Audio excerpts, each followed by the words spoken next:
Okay, good afternoon, everybody. This is Digital Storytelling with Google Earth with Annelise Marshall and Stephanie Roth. Okay, so welcome. So thank you for attending our talk, and also thank you, JALT, for putting on this wonderful event. So I'm Stephanie Roth, and this is my colleague, Annelise Marshall. We just want to talk to you a little bit today about some new features that came out about a year ago, the Google Earth creation tools. And Annelise will share a project that she did in her class involving digital storytelling with Google Earth. So basically our agenda is do a quick little overview of digital storytelling, and then Annelise will talk about her project, the context around it, and then demonstrate actually how to use some of the features. We'll talk about a few assignment suggestions. I think there's really a lot of possibilities with this tool, and then have time for Q&A at the end. So basically digital storytelling, I think the digital can, as we've seen throughout this year, digital can kind of make us a little nervous sometimes or throw us off, but it's really just storytelling, which is one of the oldest, activities of humankind. We love to tell stories. And digital storytelling is just a new platform or way to be able to do this. So we can hit the next quote. The advantage of digital storytelling is it really allows us to bring together visuals along with text, which has been shown to enhance student comprehension of content. And it's also a great opportunity for collaboration, working on collecting images and information, analyzing how best to display them, and combining these images and text in a presentation. Okay. So I'll go ahead and pass it on to Annelise to show her project. I think, again, there's so many tools that we're hearing about this year. I think it's helpful just to see one in action and maybe get some ideas about how you could use it in your own context. So Annelise can take it away. So I'm going to be talking about a project that I did last semester. So I'm going to give you a little bit of context, and then I'll be sharing what that project looked like with you guys. So this was in an elective class focused on reading and writing. And in this class, all of the students are below a 500 TOEIC, so a little bit lower proficiency level. And then this particular activity, I did it as an in-class activity. So there wasn't any homework or any kind of preparation related to using these tools. It was just an in-class activity related to the unit theme, which was describing places.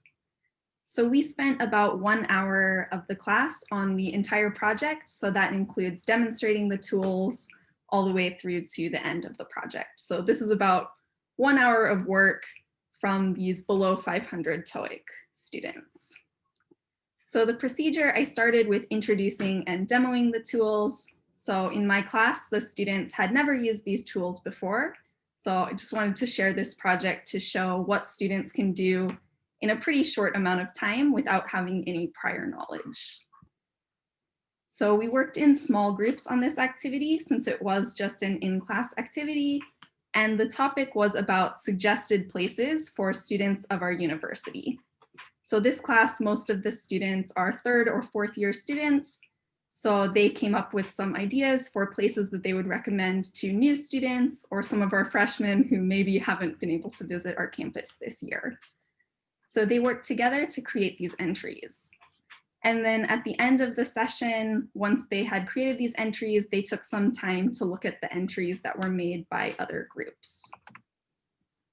So I'll go ahead and share this with you guys. So this is in Google Earth. So this is my project here. And in this case, for the in-class activity, I just created one project that all of the students worked in together. So I'll go ahead and show you what it looks like in the presentation view, and then we'll take a look at editing and adding entries.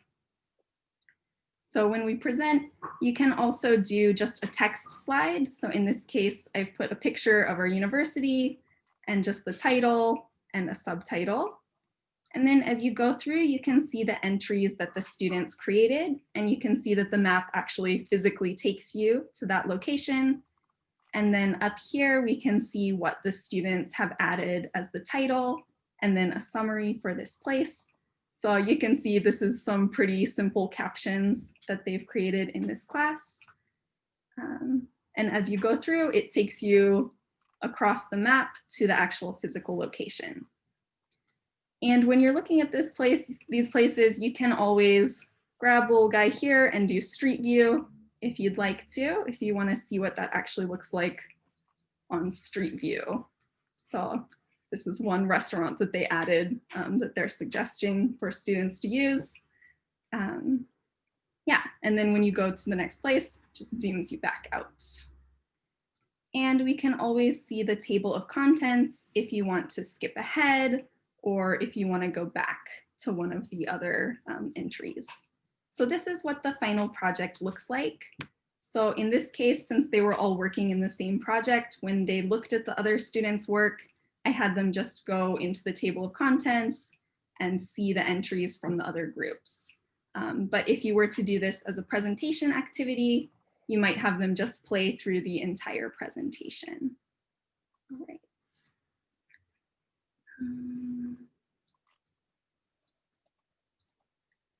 All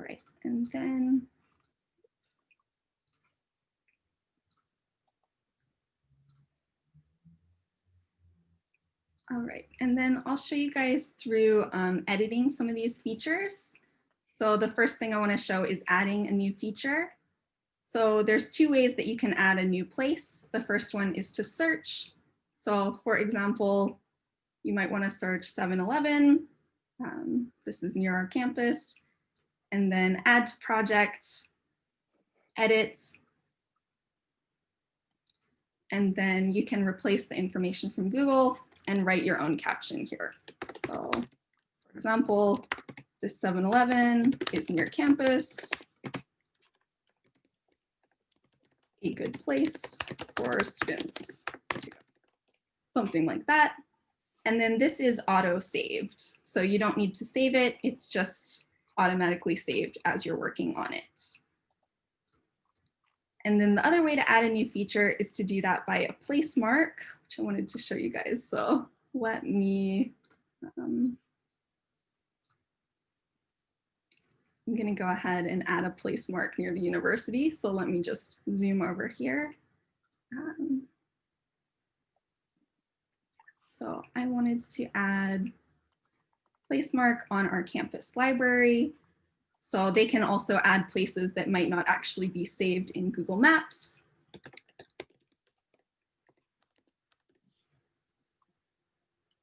And then another thing that you do when you edit is that you can add an image.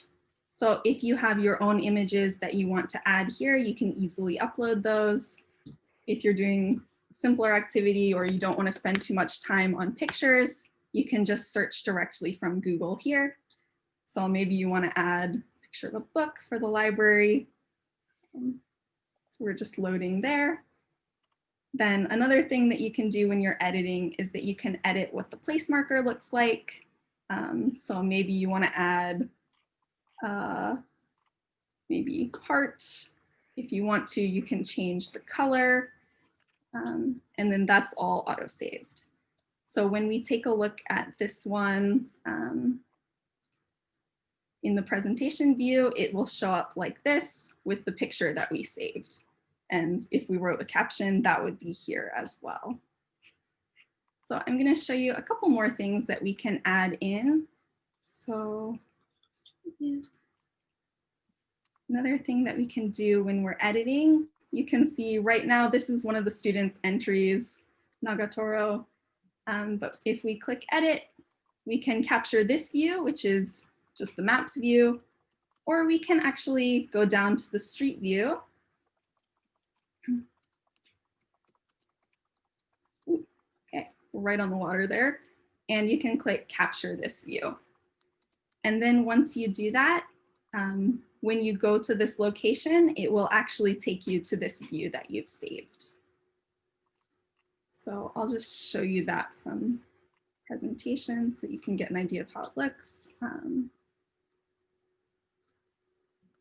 So when we go from the previous place back to Nagatoro, it will actually zoom us all the way into the street view. Right, and then the last thing that I wanted to show you is that it's really super easy to edit once you have these entries here. So just the edit button here, if you want to add picture, change the caption, very easy to delete here too. And if you want to change the order that the entries are in, you can just drag and drop them. So it takes a little bit of time to learn how to use it, but it's actually very simple to use. So my students were able to use this pretty easily working in small groups, just from having a really short demo from me and then spending a little bit of time on it in class. So I think those were all the features that I wanted to show. So I'll go ahead and hand it back to Stephanie. Okay, so as far as suggested assignments, there are a few built-in features that Google Earth created that you can use with students. And then we just had some other ideas. I really think the sky's the limit with these assignments. So let's look at the first feature. So Google has, it's called the Voyager feature. So they have several different ways to kind of explore the world. For example, nature, you could explore some great hikes around the world, or culture. You can discover Japan or another country, and it'll take you on its own personal tour. Another fun built-in feature Google has is the next feature, or the next slide. We can show the quizzes. So you could go ahead and play this screen recording.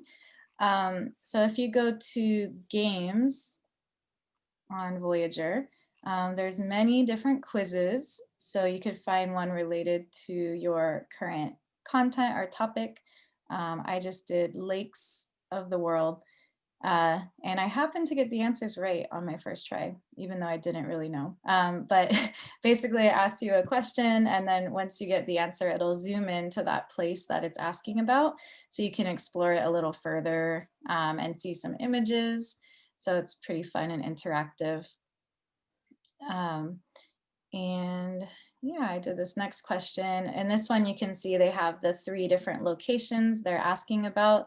And once you choose the location, it'll zoom in. So it's a nice way to learn a little bit about geography and where different things are located. So I guess we can stop that and move on.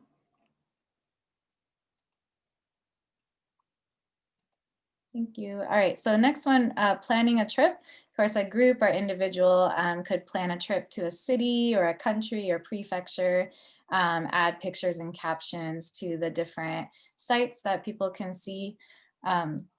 It's really nice because you can do it as more of a written project, so having longer paragraphs for each location, or you can do it as an oral presentation where students can play through the presentation either online or in the background in class and talk as they go. Another idea we had is a biography project. So going through your own life and maybe picking out some special places in your history, you know, where you're born, different cities you lived, places you visited, would be a really fun way to personalize the project. And really the sky's the limit. So some other ideas that we brainstorm is, you know, featuring UNESCO World Heritage Sites. If you're reading a book or watching a movie, you could feature different locations if it has real locations and show events from the book, describe events from the book or movie, looking at wildlife habitats, looking at sports stadiums. So I think there's a lot of ways to integrate different content into this platform. Okay. And I think we're ready for questions. Yeah, I think we're ready for questions. So we have a couple that are in the chat already. So we have one asking about how to start a new project. So I'll go ahead and show you guys that. So you can see here, these are my projects, and really easy. You just do new project here. You work on it. You can do a shareable link, just the same as you would with a Google Doc or any other Google product. So you can share it with specific students, or you can do a link. Or if you want the students to be working in different projects, they can create the project themselves. Yeah, and then the next question was if all of the students need Google accounts. They do need to have a Google account in order to access and to edit the projects. But if you think that some students may not have a Google account or you don't want to make them get it, I would recommend doing a group project where you maybe have one person like sharing the screen if you're on Zoom. Just have one person be the person to actually log in and add the items with the other students just helping them. Yeah. Okay, are there any other questions?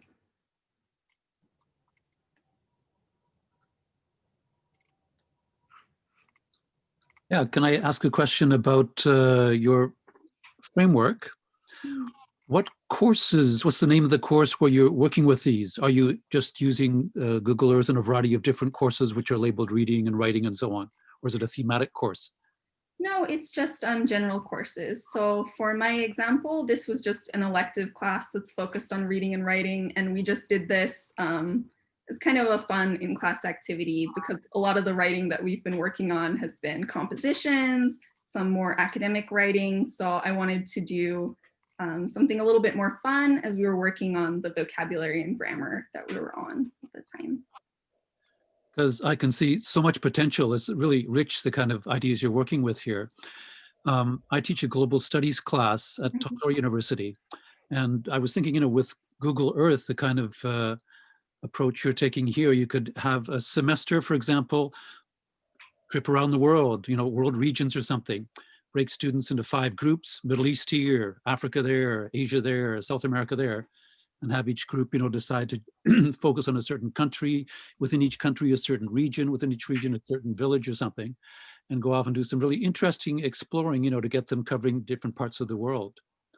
Another example might be, fiction, my trip through India or my, cross Asia hitchhiking trip or something, and have students just have an imaginary trip where they visit a number of countries, and each country they meet a person and they have a problem or an incident, but it has to all be illustrated with Google Earth about showing the route and, generating lots of language use, past tense, fictional about, I went to Delhi, I got lost, I met this guy, we took a tricycle rickshaw off to such and such a place. But I love what you're doing, and I can see lots of potential. It's nice to integrate it into a variety of general courses, but for your university, travel around the world, world regions through English with Google Earth. If you package one course like that, you should be able to get lots of interest and have your university very proud of you saying, we have this course where we take students around the world and so on. Are those possibilities available for you at your university? Yeah, I absolutely think it would be possible to use this on like a larger scale in the class as an ongoing project. I also think it would be a great like unit project. So absolutely, I think that there's so many possibilities with these tools. Yeah, and I just wanted to mention, we do have an English project workshop course, which is very open. And I know this semester, a teacher did do something about traveling around the world. So it would be a perfect tool to incorporate into a course like that. Thanks. Can I ask a question? Mm. Kind of based on what he was just saying, when you were demoing it, you showed you could add a picture to a certain location. Could you actually add like a student-made movie? Like the last question was like, making a story of a travel, like an imaginary story. You could actually have maybe 2 students have a dialogue. And is that possible with adding a video? Yeah, you can add, you can search YouTube videos, and you can also add your own video from Google Drive. Oh, that'd be The interesting. section where you add a picture, they have the option to add videos as well. Wow, okay. That has a lot of possibilities. Great, yeah, thank you. Very nice. Oh, I guess we kind of got started on Q&A a little early. We actually had some discussion questions, which you guys have already been sharing great ideas. I don't know, Annelise, do you want to show the discussion questions? I just realized we're a little quick. So we actually did have, we'd love to hear from Roth. if you've ever implemented any digital storytelling projects in your own courses, any successes you can share, any challenges. And also if you can think of any other ideas, which we've already heard some great ideas. So does anyone have anything to share or any other questions?